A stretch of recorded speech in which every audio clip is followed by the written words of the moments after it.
Do you love Jeeps? Because at Van Horn and Manitowoc, we certainly do. We're your destination for accessories and upfits.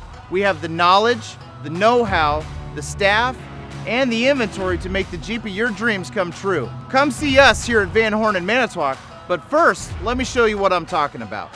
Now behind me, I have a series of Jeeps from a base factory all the way up to a level 3. I'd like to show you what I mean. So the factory base Jeep comes with a set of wheels that, quite frankly, don't really give the Jeep any attitude. And it's the best base to start with if you're trying to personalize something for yourself. It starts with a decal package and a base set of rims, and then it can transition to anything that you want it to be.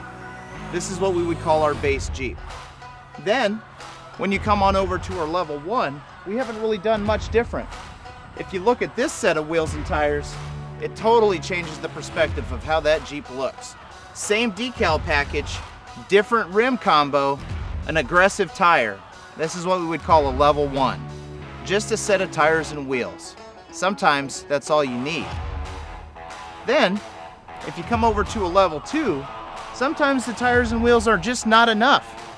Sometimes it's about the color and the perspective, the way that it pops the red on the Rubicon letters. But we also have a 2-inch lift, and we're using 37s. This is a much larger Jeep, but we would consider this our level 2. Now level 3, however, is really limitless. We've got a 4-inch lift, we have steel bumpers, we have 40-inch beadlock wheels and tires, we have a winch, we have whatever we want to put on here. This one's a work in progress. We're going to be putting lights on and a roll bar, and this will be as hardcore a Jeep as you can find at a dealership level. But we can make anything happen with a Jeep.